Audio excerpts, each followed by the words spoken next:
"You need to step out, sir. This elevator is for executives only." The words landed sharp, echoing off marble and glass like a slap no one dared to acknowledge. Marcus Hale froze for half a second, just long enough to feel the air shift around him. The woman in front of him, Amanda Reed, wore confidence like a badge. She pressed one manicured hand against his chest and pushed. Not hard, just enough to make it clear, "You don't belong here." The elevator doors slid shut with a calm, metallic sigh. Inside, 3 people stared straight ahead, pretending not to see. Outside, Marcus stood still beneath the pale morning light filtering through the glass ceiling of Orion Plaza. It was 8:40 a.m. The sky was bright but colorless, the kind of day where shadows didn't exist, only truth did. A few heads turned. No one spoke. The security guard at the desk tilted his chin but didn't move. The silence after humiliation always lasted longer than the moment itself. Marcus straightened his jacket. Not a designer suit, not flashy, just navy wool, pressed, professional. To anyone else, he could have been an analyst, an architect, maybe mid-level management. That was the point. He didn't come here to be recognized. He came here to see how the building treated strangers, his building. Amanda tapped her tablet, pretending to check something. "You'll need clearance to use executive access," she said flatly. "Next time, try the service elevator." Quote. Her voice was soft, almost polite, but the sentence carried weight. It wasn't just about a lift, it was about rank. Marcus looked past her to the mirrored doors. His reflection stared back, calm, tall, eyes steady. Behind him, people streamed through the lobby, white shirts, gray suits, coffee cups, the hum of corporate rhythm. He had built this world, brick by brick, glass by glass, yet here he was, locked out of his own vertical kingdom. The janitor near the corner paused mid-swipe, eyes narrowing. "They don't look twice, do they?" he muttered, mostly to himself. Marcus heard it. He didn't answer. "Before we continue, where are you watching from? Drop your city or country in the comments below. And if you believe in dignity and justice, hit like and subscribe. These stories spark change, and we're glad you're here. Now, back to Marcus. He glanced once more at the elevator panel. The numbers climbed steadily upward, 10, 22, 31, as if success itself was moving away from him. The receptionist at the front desk whispered something to the guard. He shrugged. Marcus turned his head slightly, catching his own reflection in the glass again. Same eyes, same silence. But something inside him had shifted. He wasn't angry, not yet. He was measuring the room. Because in exactly 15 minutes, the same people who pushed him out would learn who actually owned the ground they were standing on. For a long moment, Marcus didn't move. The lobby had already forgotten him. People went back to their screens, their steps, their practiced indifference. But something in the air had shifted. That kind of silence wasn't peace. It was denial. At the front desk, Amanda whispered to the security guard, her voice just loud enough to carry. "He's still standing there." The guard, a heavy-set man in his 40s, shrugged. Probably lost. Happens all the time. Marcus adjusted his sleeve, then stepped aside to let a young woman in heels pass. She glanced up at him briefly, then away, same look, same learned distance. He had seen that expression for 20 years. It always looked the same. "You don't belong in the picture you built." He glanced toward the elevator again. The numbers glowed steady, like the building's pulse. 33, 36, 40. At that exact moment, his phone vibrated once in his pocket. The screen lit up with a single message from his assistant. "On site, conference room prepped. Want me to come down?" He typed back only 2 words. "Not yet." Marcus turned, scanning the space. The reflection of the ceiling's soft white lights curved over the polished floor.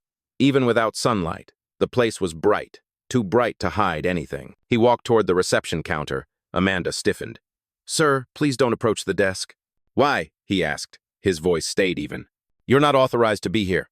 Marcus leaned slightly forward. "And who decides that?" Her reply came quick, almost rehearsed. "Management policy." He nodded once. "Good. Let's talk to management." Amanda's eyes flicked to the guard. "Mr. Danner is on his way." The name landed like a cue. The security guard straightened his tie, and within seconds, Philip Danner, the building manager, appeared from the hallway, tall, graying, the type of man who carried authority like a habit. His badge shimmered against the steel gray of his suit. "What seems to be the problem?" Philip asked, voice clipped, corporate. Amanda gestured toward Marcus. "Unauthorized access attempt, executive elevator." Quote. Philip looked Marcus up and down, taking inventory plain clothes, no ID badge, no watch brand he recognized. "Do you work for a tenant in this building?" Marcus met his gaze. "In a way." Philip exhaled slowly. the way people do before saying something they'll later regret. Sir, this is private property. I'm going to have to ask you to leave. Marcus tilted his head slightly. You sure about that? Philip's tone hardened. Positive. And if you refuse, security will escort you out. Quote. The janitor nearby stopped mopping, leaning on his handle. His eyes met Marcus's. There was understanding there, quiet, unspoken. Marcus reached into his pocket and pulled out his phone, thumb gliding across the screen once. A soft chime echoed from the ceiling, a tone the building staff had never heard before. Philip frowned. What was that? Marcus didn't answer. He looked past them toward the mirrored elevator doors that had just reopened, light spilling onto the marble floor. That, he said calmly, was your system waking up. The lobby fell quiet again. Only this time it wasn't denial, it was anticipation. 15 minutes hadn't passed yet, but the storm had already begun to form. Philip Danner didn't like uncertainty. He ran his buildings by the book rules, badges, chain of command. Yet now, as that faint electronic chime faded into silence, something in his chest tightened. The sound hadn't come from the elevators or the front desk. It had come from the building itself. He tried to laugh it off. System glitch, he muttered, forcing a smile. Happens sometimes after a reboot. Marcus didn't reply. He was standing beneath the skylight, calm, centered, watching everything. The gray daylight made his eyes almost mirror-like. Amanda shifted behind the counter, her confidence slipping. Mr. Danner, should I call tech support? Philip waved her off. No, we'll handle it. He turned back to Marcus. Sir, I need to ask you to leave the premises now. You can't just... Marcus's phone buzzed again. He glanced down once. A message. Protocol 7 confirmed. System recognition active. He locked the screen and slipped the phone into his pocket. You were saying? Philip blinked. Excuse me? About who can be here, Marcus said quietly. You might want to double-check that policy. The guard took a step closer. Look, buddy, you don't have to make this difficult. Quote. Marcus turned toward him slowly. You're right, he said. I don't. At that moment, the large monitor behind the reception desk flickered. The building's daily schedule vanished, replaced by a black screen with white text. Orion Plaza internal inspection, owner on site. All staff to remain stationary until verified. Gasps rippled through the lobby. Amanda's face drained of color. What is that? Who did that? Philip stepped forward, his voice tight. Amanda, shut it down. Quote. I can't, she whispered. The console's locked. Marcus took a single step forward, his tone still composed, almost gentle. You wanted to know who decides who's allowed here. That message did. Philip's mouth opened, then closed. You're the owner? Marcus didn't answer. He simply looked toward the elevator, the one he'd been pushed out of. Its doors slid open again, empty, waiting. Before anyone could speak, another voice came through the lobby speakers. Clear, professional, female. Good morning. This is Elena Price, assistant to Mr. Marcus Hale. All operations at Orion Plaza are under direct audit as of 8:55 a.m. Please remain at your stations. Building access logs are being reviewed. The guard turned toward Philip, eyes wide. She said, Hale, Marcus Hale, the CEO of Hale Structures. Isn't that... Philip didn't let him finish. That's not possible. But even as he said it, his voice cracked. Marcus's phone buzzed again. Elena, audit fully active. Access credentials suspended for front desk and management staff pending review. Amanda's badge beeped red. Philip's tablet went dark. He stared at Marcus, disbelief shifting to fear. You set us up. Marcus shook his head slowly. No, I gave you an opportunity to show who you were without the title in the room. You just did.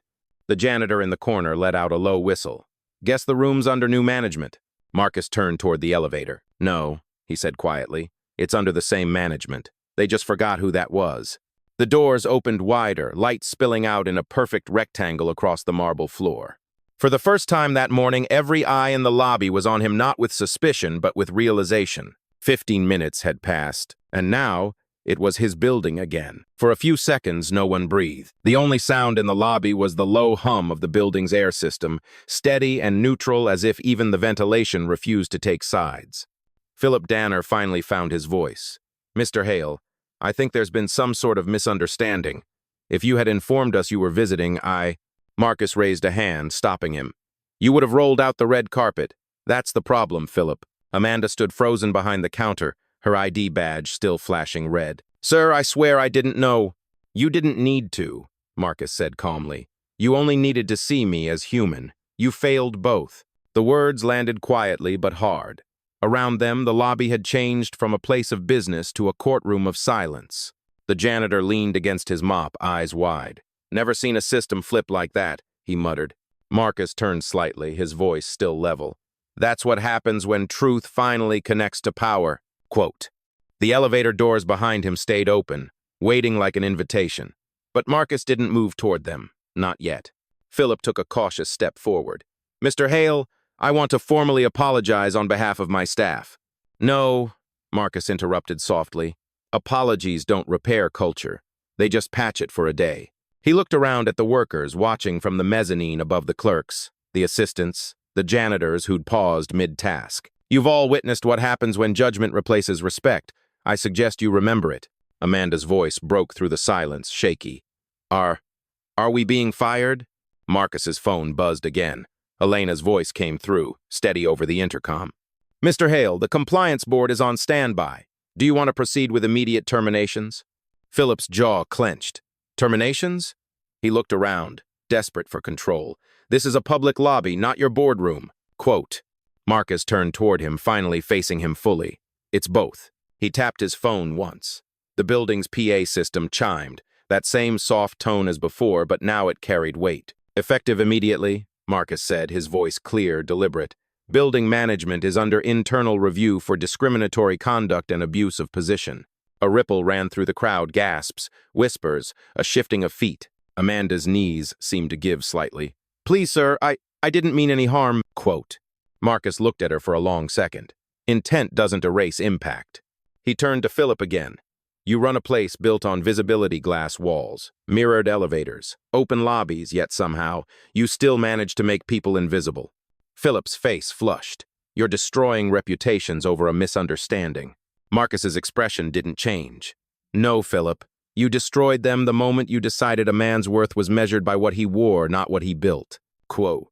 Elena's voice came through once more. "Internal HR has confirmed. Mr. Danner and Miss Reed's access credentials are revoked as of now."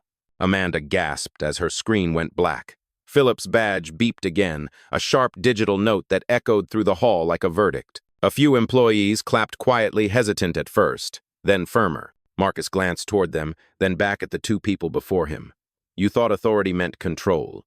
It actually means responsibility. You forgot the difference." Philip opened his mouth, but no sound came out. Marcus stepped toward the elevator at last. The light above it glowed soft white. He paused at the door and turned once more to the staff, watching from every floor and hallway. "Power isn't proven by who you can dismiss," he said.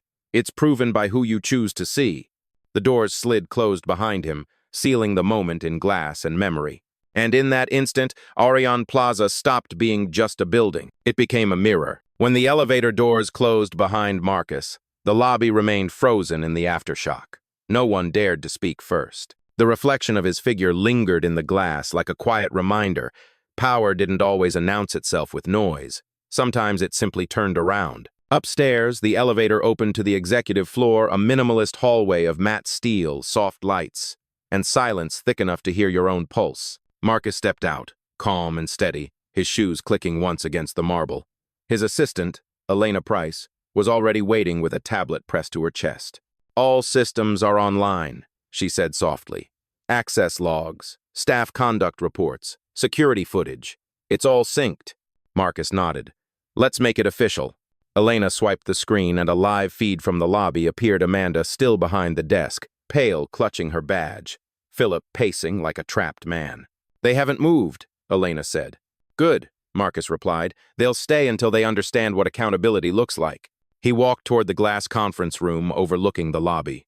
From above, he could see everything: the grid of marble tiles, the pattern of light across the floor, the uneasy rhythm of people pretending to work. The world always looked different when you changed perspective. "Elena," he said quietly, "record this as Orion Plaza Incident Log 1. Effective time, 9:02 a.m.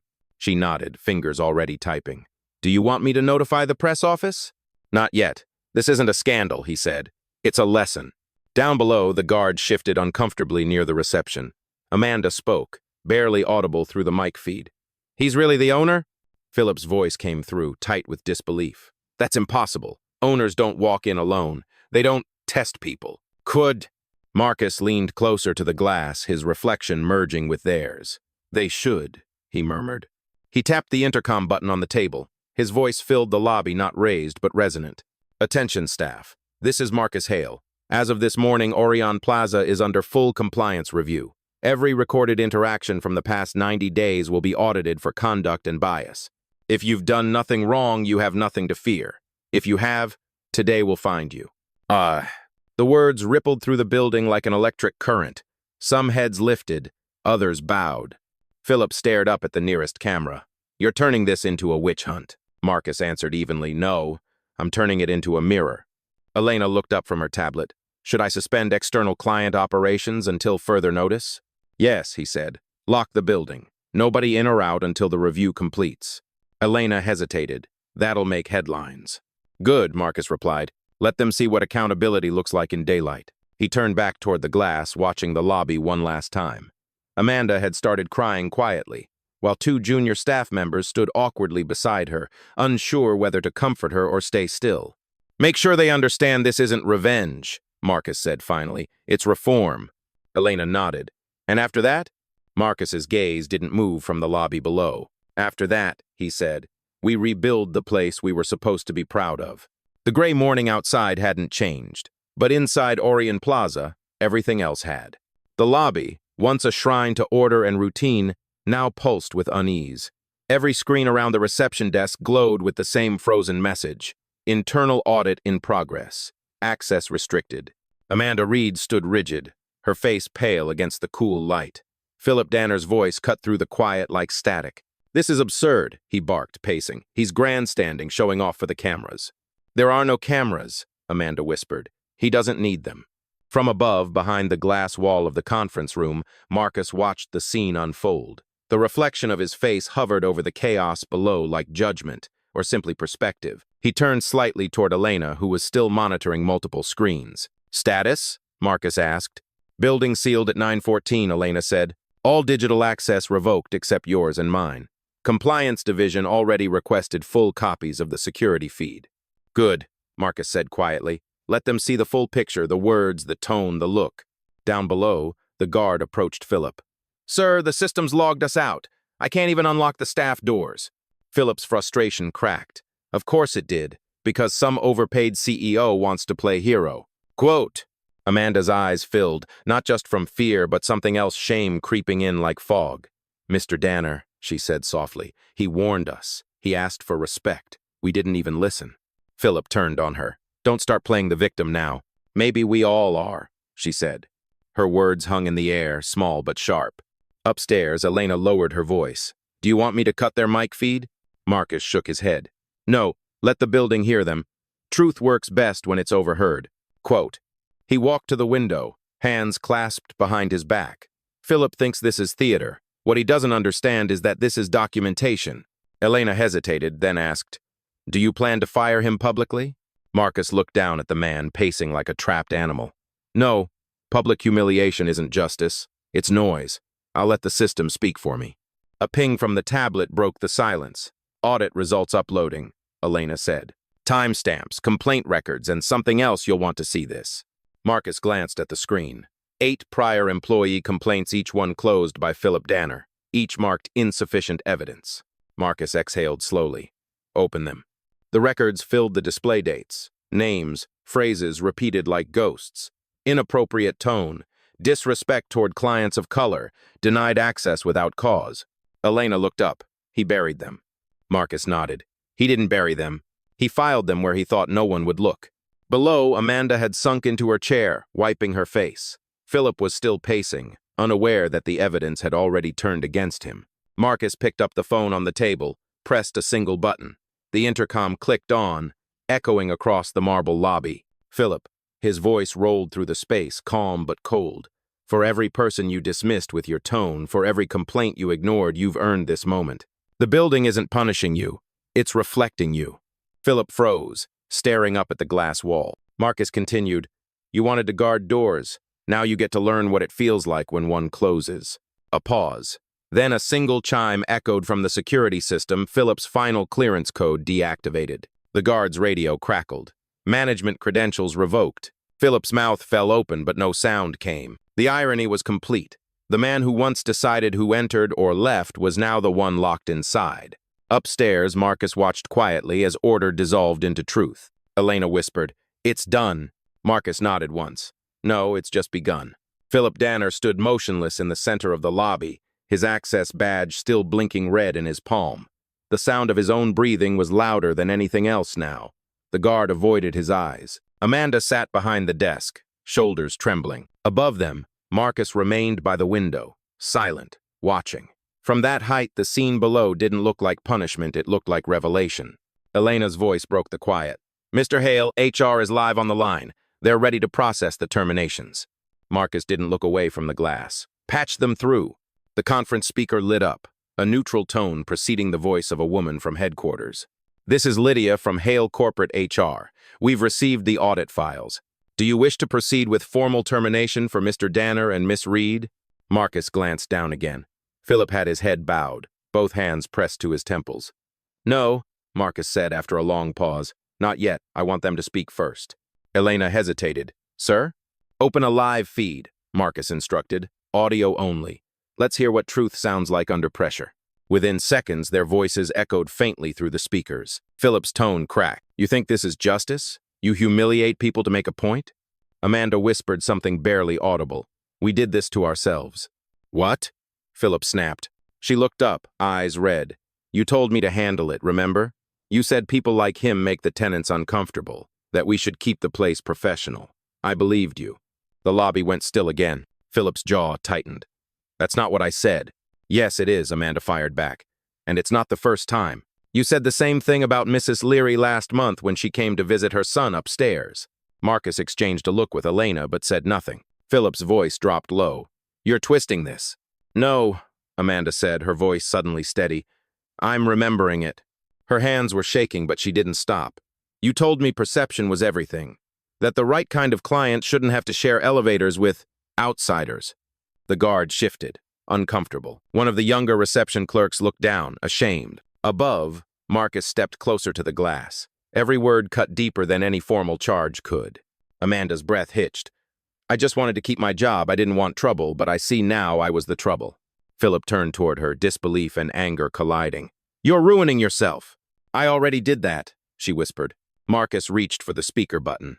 His voice came through the building again, measured, resonant. "No one ruins themselves by telling the truth. They start rebuilding." He paused, letting the echo fade through the marble hall. "Amanda Reed," he said calmly, "your employment is terminated effective immediately for misconduct. But if you're willing to cooperate, your statement will remain on record as the first honest one this building has ever had." Amanda covered her mouth, tears breaking through the composure she'd fought to keep. Marcus's gaze shifted to Philip. "As for you, Mr. Danner, you'll have a chance to speak too. Choose wisely." Philip's voice was brittle, like glass under pressure. "You think firing us changes anything? The world still works the same way, Marcus. You just have money to make it hurt less." Marcus didn't blink. "You're right. The world still works the same way until someone makes it stop." Philip's defiance cracked, his voice falling to a whisper. "You planned this." "No," Marcus said, "you did, every time you ignored a complaint. Every time you told someone like me that I didn't belong, you planned this moment." Down below, the janitor quietly set his mop aside and clapped once.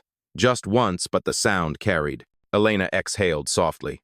"Should I cut the feed?" Marcus looked out over the lobby, the people, the truth now hanging in open air. "No," he said. "Let it play. They need to hear what honesty costs and what it restores." The building had never felt quieter, but it had never been more awake. For a moment, nobody spoke. The lobby felt weightless, like the air itself was holding its breath. Marcus's last words still echoed faintly through the sound system, blending with the low hum of the building's ventilation. Philip Danner finally broke the silence. "You think this makes you noble?" he said, voice trembling with a mix of anger and defeat. "You humiliate people in their workplace just to prove you can." Marcus's voice came through the intercom again, steady, composed. "I don't humiliate people, Philip. I hold up mirrors. What you see in them isn't mine to fix." Philip clenched his jaw, then looked around the lobby. Everyone was staring at him, the guard, the clerks, even the janitor. His authority had evaporated. "You all think this man's your savior?" he said, raising his voice. "He's just another boss with power. Wait until he turns on you too." The janitor spoke quietly from the back. Difference is, he earned it. You just inherited a badge. Could. The line hit like a quiet explosion. A few people nodded. Others avoided Philip's eyes. Upstairs, Marcus turned to Elena. Document that exchange. It matters more than the audit. Elena typed quickly, then hesitated. Sir, news outlets are calling, words spreading about the lockdown. Let them call, Marcus said. We don't hide transparency. In the lobby, Amanda was still crying softly at her desk. Philip looked down at her, maybe regret, maybe calculation. You threw me under the bus, he muttered. Amanda lifted her head, eyes swollen but clear. No, she said. You built the bus. Marcus pressed the intercom again, voice cutting clean through the tension. This building was designed for clarity glass walls, open floors, sunlight, but light means nothing if no one opens their eyes. He paused, letting the words settle like dust. Today, we open them. Elena turned her screen toward him. Sir, compliance just confirmed Philip Danner's signature appears on every dismissed complaint tied to bias cases. You have full authority to act. Marcus nodded once. Then it's time. He picked up the phone again and spoke directly to the lobby. Philip Danner, effective immediately, your position as building manager is terminated for cause. You are relieved of duty and barred from all Hale-owned properties. The security guard stepped forward. Philip didn't move. Do you understand? Marcus asked. Philip exhaled shakily. Yeah, he said. I understand.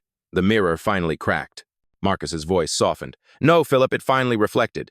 The guard escorted him toward the exit. And for the first time all morning, sunlight broke faintly through the clouds, cool, pale, and unflattering, washing the marble floor in truth. The moment Philip Danner stepped out of the glass doors, the entire lobby exhaled at once. The tension that had coiled in every shoulder seemed to drain into the polished floor. The world outside was still gray, but for the first time, the light felt different, softer, cleaner, real. Marcus watched from the executive floor, his reflection layered over the lobby below. The guard returned to his post quietly. Amanda sat motionless behind the desk, her badge still flashing red, a reminder that power, once lost, rarely comes back. Elena's voice was low, careful. Security confirms he's off the premises. Marcus nodded. Good. Now the building can breathe again. She hesitated. Do you want me to lift the lockdown? Not yet, Marcus said. Let them sit with what they've seen. Silence teaches better than speeches. Down below, Amanda wiped her eyes and stood. She looked up, not at the cameras, but toward the glass ceiling that caught the faint daylight. Mr. Hale? Her voice trembled, but she spoke anyway. I was wrong. I don't expect forgiveness, but thank you for making us see it. Marcus pressed the intercom. His tone softened, still firm, but human. Accountability isn't about punishment, Amanda. It's about recognition. You recognized it. That's where change starts.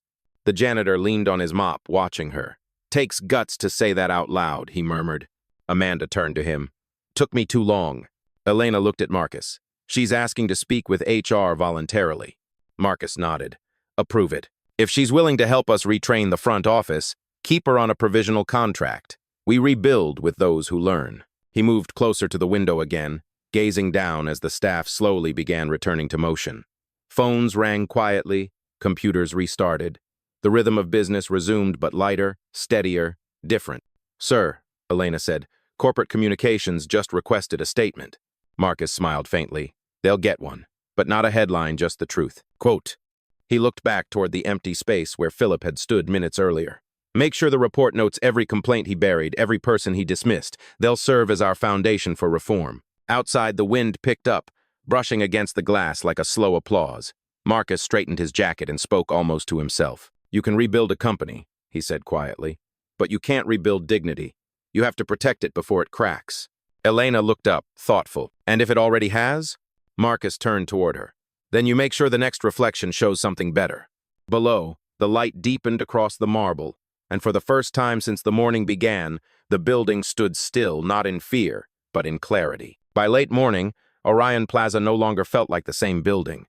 The noise had faded into something quieter, intentional, reflective. The lobby lights hummed softly, the gray daylight above filtering through the glass ceiling like a slow confession. Marcus stood at the head of the long conference table on the executive floor. Around him, a small circle of department leads had gathered compliance. HR, communications, security. No one spoke until he did. Every company claims to have values, Marcus began, his voice steady but low. But values don't live on paper. They live in the moments when no one's watching. Quote. Elena slid a digital report across the table. Here's the compiled audit, sir. 37 incidents flagged for review, 10 of them directly connected to Danner's management decisions. Marcus skimmed it, his expression unreadable. And the rest? Minor misconduct, she said. Tone, language, access bias, the usual pattern. Marcus set the tablet down. There's nothing usual about disrespect. Document every one of them. We're not fixing numbers, we're fixing culture. Quote. The PR director, a young man with nervous hands, cleared his throat. Sir, the press is asking for a statement. The story's already spreading. Some outlets are saying you staged the whole thing to make a point. Marcus gave a faint, dry smile. Good. Then they noticed the point. He walked to the glass wall overlooking the lobby, where Amanda now stood beside the janitor, quietly helping guests who had trickled back in. Tell them this, he said. Tell them I didn't stage anything. I just stopped pretending not to see. Elena typed as he spoke, capturing every word. Tell them, Marcus continued, that reform doesn't start in a press release. It starts in a lobby, with a mirror, and the courage to stand in front of it. The room stayed silent. Even the hum of the air system seemed to fade. Marcus turned back to the team. Effective today, every Hale-owned property will undergo the same audit. Every complaint, every voice, every pattern. We'll build an environment where equality isn't a slogan, it's protocol. Elena looked up from her tablet. And what should the closing line be, sir? Marcus paused for a beat, then said, write this down. Respect isn't granted by title. It's earned by how we treat the people who don't have one. The PR director looked up, stunned. That's your statement? Marcus nodded. That's the truth. And the truth doesn't need polish, it just needs light. Outside, the morning clouds began to break. And for the first time that day, the sunlight wasn't harsh, it was earned. By noon, Ariane Plaza felt like a living blueprint for change. The same marble floors that had seen humiliation just hours earlier now carried a quieter kind of movement, measured, intentional. Staff spoke in low voices, not out of fear but awareness. Marcus walked through the lobby with Elena beside him, each step echoing softly against the stone. People turned as he passed, not to stare but to acknowledge. It wasn't reverence, it was recognition. Amanda stood near the front desk, helping the janitor organize visitor badges. When Marcus approached, she straightened nervously. Mr. Hale, I don't know how to thank you. He stopped, his tone calm but kind. Don't thank me, just don't forget. Change isn't apology, it's consistency. Amanda nodded. I won't. As Marcus turned toward the elevators, Elena handed him the final compliance report. Every system reset complete. Training schedules ready for all staff. We also reinstated the 3 employees Philip dismissed last quarter without cause. Good, Marcus said. Give them each a personal call. Tell them the new policy's simple, no one gets left unseen. He glanced up at the atrium. Sunlight finally poured through the clouds, flooding the glass in soft gold. Strange, Elena said, smiling faintly. Feels like a different building. Marcus looked around, the corners of his mouth lifting slightly. It is, he said. Not because we changed the walls, but because the people inside them finally did. They stood for a moment, watching the light spill across the floor, touching everything equally.